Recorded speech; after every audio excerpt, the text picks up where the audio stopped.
Guys, আর একটু উপরে উঠতে হবে, তারপর আমরা পাহাড়ের চূড়ায় পৌঁছতে পারবো। এ তো কথা বলছে এমন বড় বড় যেন আমাদের এভারেস্টের চূড়োয় নিয়ে যাবে।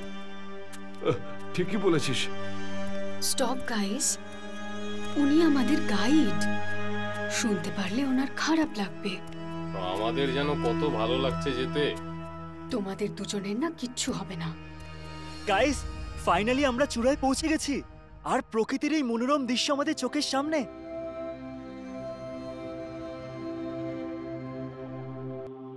ওহ মাই গড, এটা তো সত্যি খুব সুন্দর। এমন মনে হচ্ছে যেন আমি স্বর্গে পৌঁছে গেছি। আরে কোথায় রে তোর স্বর্গ? এরকম তো আমি ছোটবেলা থেকেই দেখে আসছি। আমিও। আরে রাজু গাইড স্যার, আমাদের কোনো ইন্টারেস্টিং জায়গা দেখান। আমরা তো জবে থেকে এসেছি শুধু গাছপালা, নদী, নালা, জঙ্গল, পাহাড় এই সবই দেখে যাচ্ছি। কিছু একটা এমন দেখান যাতে রক্ত গরম হয়ে যায়। ইয়েস, অমিত ঠিকই বলেছে। আছে এরকম কোনো জায়গা? হ্যাঁ, নিশ্চয়ই আছে। গুড, তাহলে স্যার ওখানেই নিয়ে চলুন ওদেরকে, নইলে কিন্তু ওরা আপনার মাথা খারাপ করে দেবে। কিন্তু ওখানে গেলে বিপদ আছে। আরে সেটাই তো চাই রাজু স্যার। এই সিম্পল লাইফ নিয়ে ক্লান্ত হয়ে গেছি আমরা, বিপদটাই চাই। আপনি আমাদের নিয়ে তো চলুন ইয়ার। একদম। কিন্তু ওই ইন্টারেস্টিং জায়গাটা কোথায়? কালী পাহাড়ের গুহা। ওহ তেরি কি নাম মাইরি, কালী পাহাড়ের গুহা। আরে স্যার, কোথায় লুকিয়ে রেখেছিলেন এরকম জায়গা? নাম শুনেই উত্তেজিত লাগছে। এমনিতে বিশেষ ব্যাপারটা কি এই কালী পাহাড়ের গুহার? এই গুহার ব্যাপারে অনেক রহস্য আছে, কিন্তু আমার ঠাম্মা যেটা আমাকে বলেছে সেটা সব থেকে অন্যরকম। আর কি বলেছিলেন উনি আপনাকে?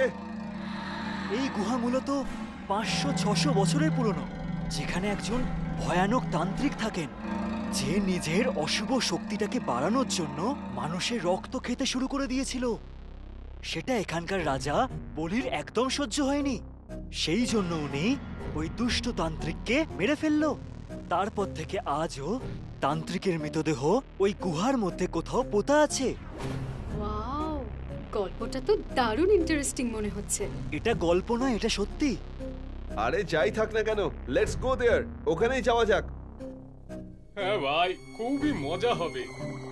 না না, আমি তোমাদেরকে কালী গুহায় নিয়ে যেতে পারবো না। ওখানে আমাদের সবার প্রাণের ঝুঁকি হতে পারে। যখন যাওয়ারই ছিল না তখন আমাদের ওই ব্যাপারে বললেই বা কেন? একদমই তাই। আই এম সরি, আমার ওই জায়গার ব্যাপারে তোমাদের সবাইকে বলা একদম উচিত হয়নি। প্লিজ তোমরা সবাই ভুলে যাও যে আমি তোমাদেরকে কিছু বলেছিলাম। সেটা তো হতে পারে না। ওকে, এক কাজ করা যাক। আপনি যদি আমাদের গুহা অবধি না নিয়ে যেতে চান তো আমাদের ওখানে যাওয়ার রাস্তাটা অন্তত বলে দিন। সিম্পল, আমরা নিজেরাই চলে যাব। আরে তোরা দুজন এত জেদ কেন করছিস? উনি যখন বলছেন যে ওখানে রিস্ক আছে, তাহলে কেন যাবি? সেটাই তো বলছিলাম আমি। তোমরা দুজন প্লিজ বোঝার চেষ্টা করো, কালী গুহায় প্রাণের ঝুঁকি আছে। এটাই তো বললাম আপনাকে, আমরা ওই বিপদের মজাটাই নিতে চাই। অ্যাডভেঞ্চার চাই আমাদের জীবনে। যাওয়ার রাস্তাটা আমাদের শুধু বলে দিন, আমরা নিজেরাই চলে যাব। আমরা নিজেদের জীবন বাজি ধরতে চাই। প্লিজ একটু বোঝার চেষ্টা করুন আপনি। ঠিক আছে, যদি তোমরা এবার এটাই চাও তাহলে তাই হবে, কিন্তু আমার একটা শর্ত আছে। কেমন শর্ত? তোমরা ওখানে কোনো জিনিসে একদম হাত দেবে না। শর্ত মেনে নিলাম।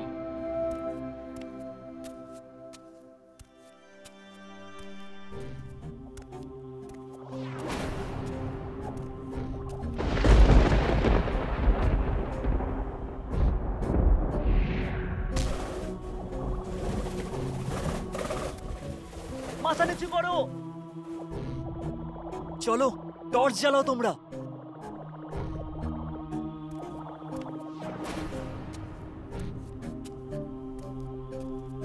ওয়াও, গুহাটা সত্যি দারুণ, সো বিউটিফুল। সত্যি সত্যি গল্প শোনার থেকেও বেশি মজা তো আমার এটা দেখে হচ্ছে। প্লিজ কোনো জিনিসের গায়ে হাত দেবে না। কোনো টেনশন নিও না স্যার।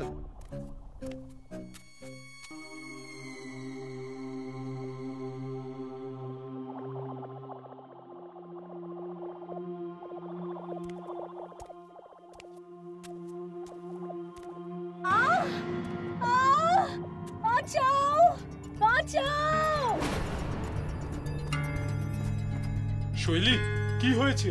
ঠিক আছো? আমার হাত, বাঁচাও! শেলি, কি হয়েছে তোর হাতে? তুই হাতটা ভিতরে কেন ঢুকিয়ে রয়েছিস? কেউ আমার হাতটা ধরে আছে।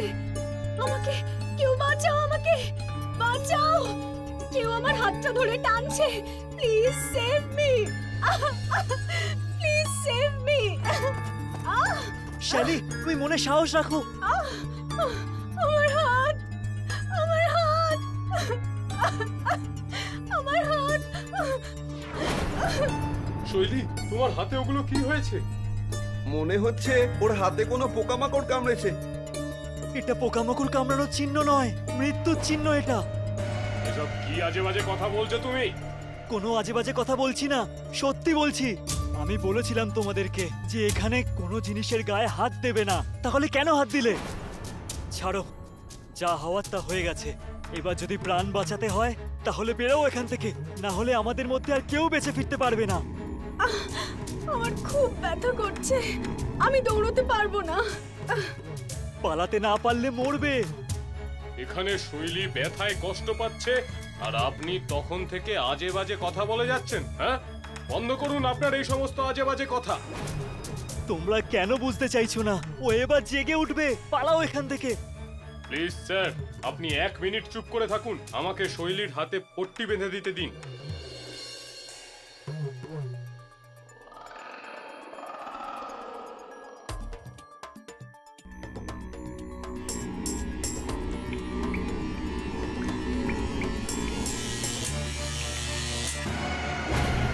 আমি আবার বলছি, ও কিন্তু জেগে উঠবে। এখান থেকে পালাও, চলো। এখন অনেকটাই দেরি হয়ে গেছে আমার সুন্দর শিকার। আর এখান থেকে যেতে পারবে না, আমি জেগে উঠেছি। এটা এটা কে? ভয়ানক তান্ত্রিক। মানে আমরা যেটা শুনেছিলাম সেটা গল্প নয়, সত্যি ছিল। তো তোমার কি মনে হলো আমি মজা করছিলাম? আমার মাথায় তো আর কিছুই ঢুকছে না। বলো, সবচেয়ে আগে তোমাদের মধ্যে কে আমার খিদে মেটাবে? তাড়াতাড়ি বলো। আমি 500 বছর ধরে ক্ষুধার্ত। তুমি এসো, তুমি বেশ নাদুস নুদুস আছো। এসো, আমার খিদে নিবৃত্ত করো। না না, তুমি আমার কাছে এসো না। তুমি তুমি তুমি ওকে খেয়ে নাও, ওকে খেয়ে নাও।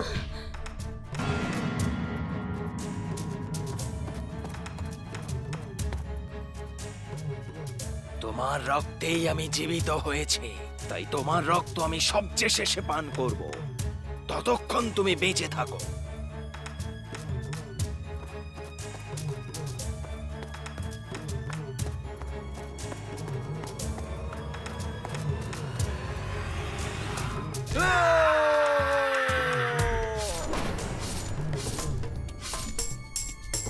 চলো পালাও। কত দূর আর পালাবে?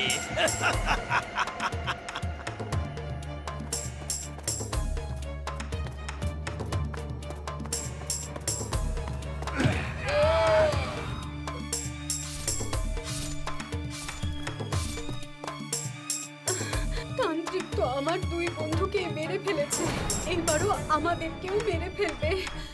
আমরা এবার কি করব? কোনো তো উপায় থাকবে তান্ত্রিকের হাত থেকে বাঁচার। আমার ঠাম্মা বলেছিল যে এখানে ওম নামের একটা কাঠের ত্রিশূল আছে। তুমি যদি সেই ত্রিশূলটা দিয়ে ওর বুকে গেঁথে দিতে পারো তাহলেও আবার ঘুমিয়ে পড়বে। আমি পারবো না, আমি আজ পর্যন্ত একটা মশাও মারিনি, তাহলে এত বড় তান্ত্রিককে কিভাবে মারবো? আপনিও তোকে মারতে পারেন, তাই না? এটা যদি হতো তাহলে আমি তোমাকে বলতাম না। কিন্তু আমি কেন? কারণ আমার ঠাম্মা বলেছিল, কারণ যার রক্তে দিয়ে সেই তান্ত্রিক বেঁচে উঠবে শুধু সেই ওকে একমাত্র মারতে পারবে। আমি ত্রিশূলটা খুঁজছি, তুমি তান্ত্রিকের মনটা অন্যদিকে করার চেষ্টা করো।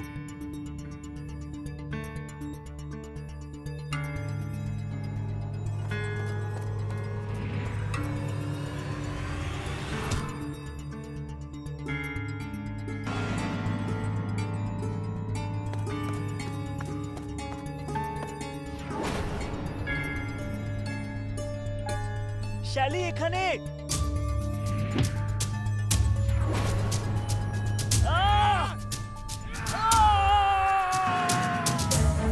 মরার আগে তোমার কোনো শেষ ইচ্ছে আছে? তাহলে আমাকে বলো। তুমি তুমি তুমি আমার শেষ ইচ্ছে পূর্ণ করবে? বলো। তুমি তো জীবিত করেছো আমাকে। তোমার ইচ্ছে পূরণ করা আমার ধর্ম। বলো কি চাও? তুমি কিছুক্ষণের জন্য মূর্তি হয়ে যাও। ঠিক আছে, আমি তাই করছি, কিন্তু তুমি বাঁচবে না। কিন্তু তোমার ইচ্ছে পূরণ করতেই হবে। হিং ক্রিং ফট ফট।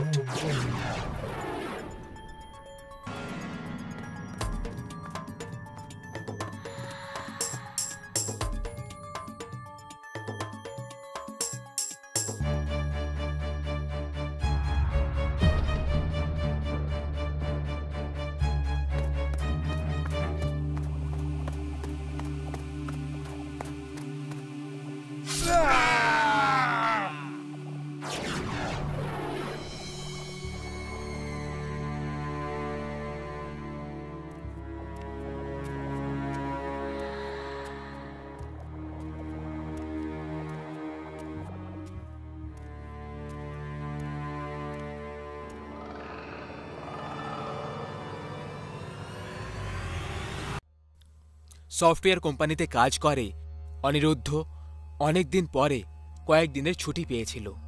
ও খুব খুশি খুশি নিজের ঘরে যাচ্ছিল। তখনই ওর বাবা ওকে ফোন করল। হ্যাঁ বাবা, হ্যাঁ চিন্তা করো না, আমি তাড়াতাড়ি পৌঁছে যাব। তাড়াতাড়ি আসবি, কিন্তু ভুল করেও জঙ্গলের শর্টকাট নিবি না, ওই রাস্তাটা ঠিক নয়। ঠিক আছে বাবা, এবার রাখছি। গাড়ি চালাতে চালাতে কথা বলাটা ঠিক না। ওকে, লাভ ইউ বাবা। অনিরুদ্ধ ফোন রেখে দিল। ওর চেহারায় ঘরে যাওয়ার খুশি পরিষ্কার দেখা যাচ্ছিল। কিছুক্ষণ পরে অনিরুদ্ধ ওই জঙ্গলটা ক্রস করল, যার জন্য ওর বাবা বলেছিল যে শর্টকাট নিবি না। কি করি, বাবার কথাটা শুনবো কি শুনবো না? কিন্তু যদি আমি শর্টকাটটা নিয়েও নিই, তাহলে বাবাকে বলবে কে? আমি ছাড়া তো আমার সঙ্গে আর কেউই নেই। তাহলে অনিরুদ্ধ ডিয়ার, ঠিক সময় ঘরে পৌঁছতে হলে তো শর্টকাট তো নিতেই হবে। তারপর অনেক ভেবেচিন্তে দেখার পর যৌবন রক্ত অনিরুদ্ধ ওর বাবার কথাটাকে এড়িয়ে দিয়ে জঙ্গলের শর্টকাট রাস্তা দিয়ে যাওয়ার জন্য সিদ্ধান্ত নিয়ে নিল। এখন এই সময়ই জানতো, না হলে ওই জঙ্গল, যে ওর ভেতরে যে অতিথিরা আসে তাদের সঙ্গে কি হতে চলেছে।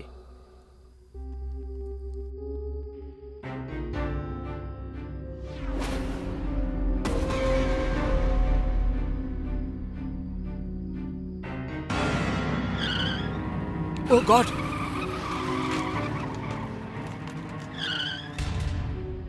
মনে হচ্ছে অ্যাক্সিডেন্টের কারণে টেম্পোরারি মেমোরি লস হয়ে গেছে। কিছু বুঝতে পারছি না আমি কোন দিকে এসেছিলাম, এদিক দিয়ে নাকি ওদিক দিয়ে। অ্যাক্সিডেন্টে লাগা চোটের ব্যথাটা সহ্য করে অনিরুদ্ধ জঙ্গলের বাইরে যাওয়ার রাস্তা চলতে লাগলো। কিন্তু কিছুক্ষণ পরেই ওই রাস্তা দিয়েই আবার অ্যাক্সিডেন্টের জায়গাতে পৌঁছে গেল, যেখান থেকেও এসেছিল। এটা দেখে অনিরুদ্ধ খুব ভয়ঙ্করভাবে ভয় পেয়ে গেল। এটা কি করে হতে পারে? আমি ওই দিকে এগিয়ে গেছিলাম, তাহলে এখান দিয়ে কি করে ফেরত এলাম? অনিরুদ্ধ অনেক চেষ্টা করল ওই জঙ্গল থেকে বাইরে বেরোনোর, কিন্তু বারবার ওখানে আবার পৌঁছে যাচ্ছিল যেখানে অ্যাক্সিডেন্ট হয়েছিল। কিন্তু তখনই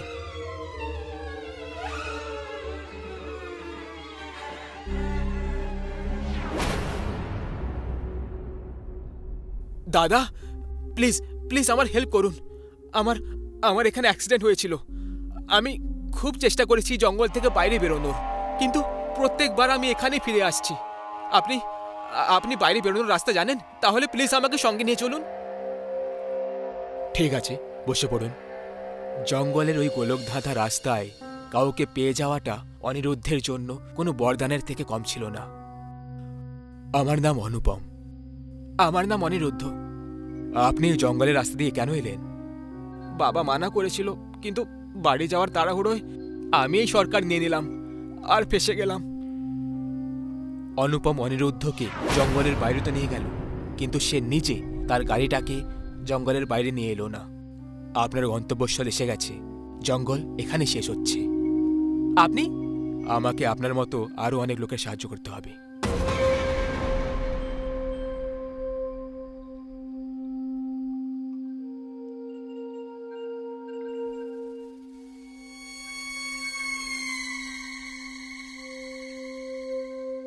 বাবলু দাদা, আপনার ভাই এই জঙ্গলে মরে কি গেল?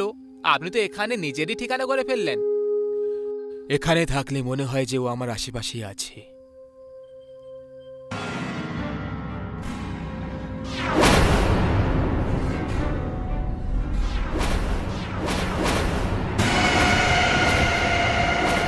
একটা মৃত লোক অনিরুদ্ধকে জঙ্গলের বাইরে ছেড়ে এলো। এটা ভাবা মাত্রই ওর অবস্থা খারাপ হয়ে গেল। জঙ্গলের এই শর্টকাটে ওর সাথে একের পর এক ভয়ঙ্কর এক্সপিরিয়েন্স হয়ে চলেছিল। ও খুব খারাপভাবে ভয় পেয়ে গেছিল, আর একবার ওখান থেকে দূরে যাওয়ার জন্য ও একটা দৌড় লাগালো। ও দৌড়ে চলেছিল, থামার নাম করছিল না। কিন্তু কিছুক্ষণ পর ও ক্লান্ত হয়ে হাঁপাতে হাঁপাতে এক জায়গায় থেমে গেল। তখনই ওর নজর সামনে পড়ল। ওর চোখের সামনে ওর গাড়িটা ছিল। ও আবার ওখানেই পৌঁছে গেল যেখানে ওর অ্যাক্সিডেন্ট হয়েছিল। এটা কি হচ্ছে আমার সঙ্গে? আমি পাগল হয়ে যাব। আমি বারবার এখানে কেন চলে আসছি? কারণ তুমিও আমার মতো মরে গেছো, আর এই ব্যাপারে তুমি জানো না। ওই দেখো,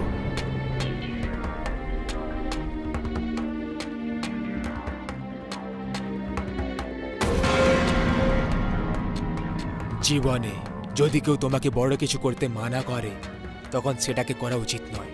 আর শর্টকাট তো কখনো নেওয়া উচিত না। ওই শর্টকাট নিতে গিয়ে অনিরুদ্ধ মরে গেছিল।